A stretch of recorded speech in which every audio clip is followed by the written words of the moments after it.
Okay, so you want to open up your Fieldworker app, go into Dockets, and then you'll see 4 different types of dockets. If you click on the materials, that's when we receive materials to site, so please fill that out and make sure you upload a photo of the receipt. Then we're going to go back to the main menu, and depending on whether you're operating machinery, you select the plant day docket, day work docket. If you're not operating machinery, please select the labour day work docket. For instruction purposes, we're going to go into plant day work docket. Now you want to pop the client in up the top, then the project that you're working on, supervisor, you can just pop yourself in there. And then under workers, this is your information as well, so you pop your name, whether you're operating or your labour, pop in the asset. The asset number should be shown on the machine that you're working on. If it is a hire machine, it'll show the job that's on the hire machine. Then you want to pop in your date, the time you start, the time you finish. Make sure you pop AM and PM. It'll show you the final hours you've worked that day on the bottom right. And then you also want to pop in your break time. So for every shift over 8 hours, you must add a 30-minute break. Otherwise, this will be automatically taken out if you forget to add it. Number 5, so if you had any machine attachments, please pop that in there. Number 6, allowances. If you're on a piling job, please add that. If you're on a union site, please write that.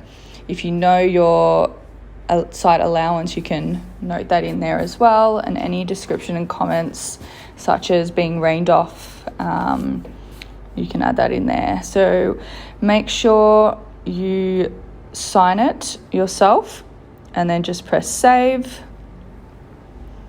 And that docket will then go into the save tab on the top, right in the middle. You can click that there once you're ready to submit it, or once you're ready to go and see the site supervisor to make sure that they sign it, so that way we can send that off to the client for payment. So make sure you pop in their name, and then you also get them to sign that. And then you can also email that to yourself if you like, otherwise just submit it and that'll come straight through to me.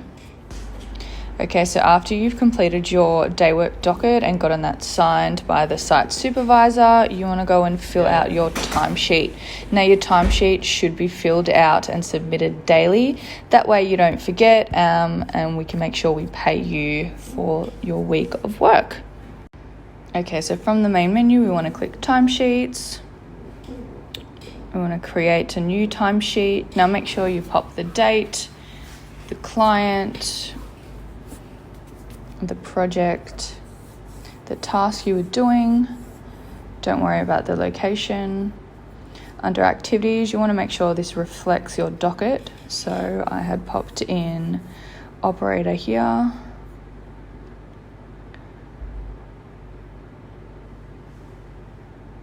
And then make sure you pop the same start and finish time as your docket.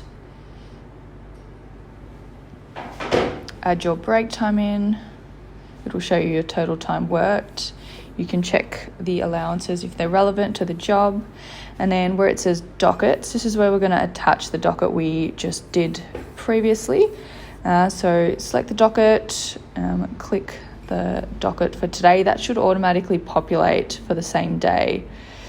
And then you can email this timesheet to yourself or just simply hit submit and that'll go straight through to me. You can also view your weekly timesheets in your app and you're done. Okay, so just a quick recap. You need to make sure you get your day work docket signed by the client or project manager on site for every site, and then fill out your timesheet, attach the docket and submit.